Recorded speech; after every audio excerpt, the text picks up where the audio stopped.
Many cell types move their nuclei to a specific location in the cytoplasm, which can be essential for diverse cellular processes including polarization and differentiation. Defects in nuclear positioning can result in diseases including muscular dystrophies. Daniel Starr from the University of California in Davis studies nuclear migration in the outermost hypodermal cells of the C. elegans embryo. 2 rows of cells intercalate across the dorsal midline. The cell's nuclei then migrate through the cytoplasm from one side of the embryo to the other and become anchored in their new location before the hypodermal cells fuse to form a multinucleate syncytium. The hypodermis is great because of the ease that we can film nuclear migration. We have mutants in this and we can quantify our phenotype. 2 such mutants are UNC83 and UNC84, in which the hypodermal nuclei end up stuck along the embryo's dorsal midline. UNC83 and UNC84 are members of 2 conserved families of nuclear envelope proteins characterized by their sun and cache domains.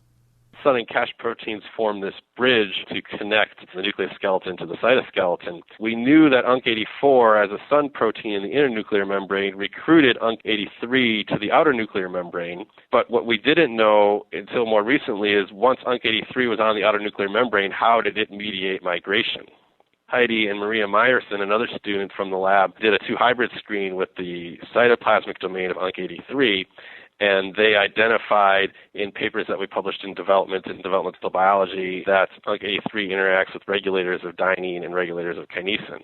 So, it was a little bit confusing. How do 2 motors of opposite polarity function together to move nuclei? And we couldn't figure this out genetically or biochemically, so what we really needed to do was view the nuclei moving in real time to begin to understand how the relative roles of dynein and kinesin were regulated. The researchers began by looking at hypodermal nuclear migration in wild-type embryos. Shortly after the completion of intercalation, the nuclei began to migrate, and it would migrate about 20 microns in a period of 10 to 15 minutes. And it would migrate from one lateral side of the embryo to the other lateral side across the dorsal cord. Higher resolution imaging revealed that the nuclei's journey wasn't plain sailing, however. The nuclei often paused or took short steps backward in between their forward movements. When you think about it, the nucleus is this huge cargo. It's the width of the whole cell. You have to deal with all the organelles that are in your way as you're trying to move this gigantic nucleus. So you can imagine the drag on this nucleus is going to be huge.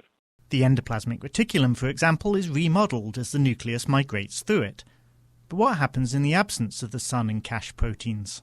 In the UNC83 and UNC84 mutants, the cells intercalated normally, that the nuclei just didn't move. And much later in development, they would then be pushed to the middle of the cell, the dorsal cord, probably due to muscles underneath these very thin hypodermal cells. A mutation in the kinesin light chain, KLC2, gave a similar phenotype, as nuclei largely failed to migrate through the hypodermal cells. Investigating dynein's function was trickier, as the -n-directed motor is required for early embryonic viability. Instead, Fridolfsson and Starr disrupted the 2 dynein regulatory complexes that directly bind to UNC83.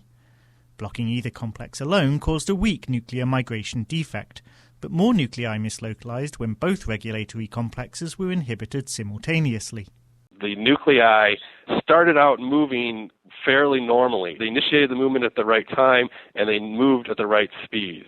And many of the nuclei would just keep on migrating normally. And some of the nuclei would sort of get stuck near the middle. And when we looked at them at a higher time resolution, we noticed a difference between the dynein mutants and wild type. In the dynein mutants, we never saw the short backwards movements. It would just keep plowing ahead forward. And so what we hypothesized was the percentage of nuclei that failed to migrate in a dynein mutant could not resolve a blockage of organelles and other vesicles in front of it by backing up. The researchers identified another mechanism that could help nuclei get past cytoplasmic blockages. We were looking carefully at one of our wild-type migrating nuclei, and we saw it literally roll about 1.5 times over the course of a couple minutes.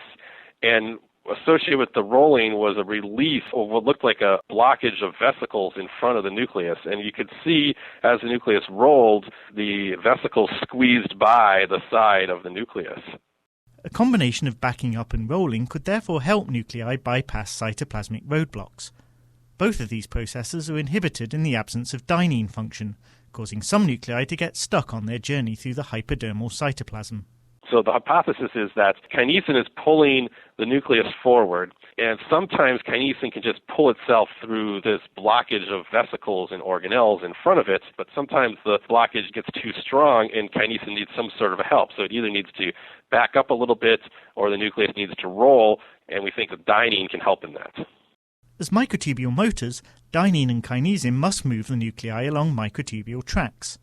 Fridolfsson and Starr confirmed previous observations that, as hypodermal cells intercalate, their microtubules reorganize from a meshwork into parallel bundles along the length of the cells.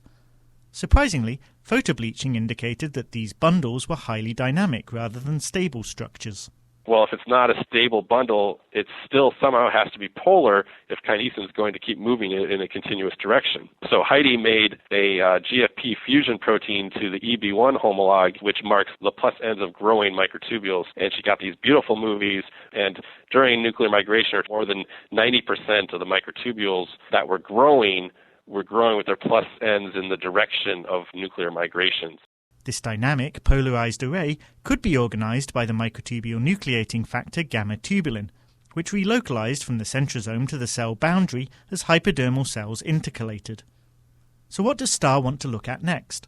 It's still a complete unknown how UNC84 gets to the internuclear membrane, so we're spending a lot of time on that, and we're still looking at things that regulate the microtubules to keep them in this polar organization. So we're going to do some screens to try to find mutants, but we really don't have a lot to go on right now. In the meantime, you can read more about how kinesin 1 and dynein cooperate to move nuclei in hypodermal cells in the paper by Fridolfsson and Starr, published in the October 4th edition of the Journal of Cell Biology.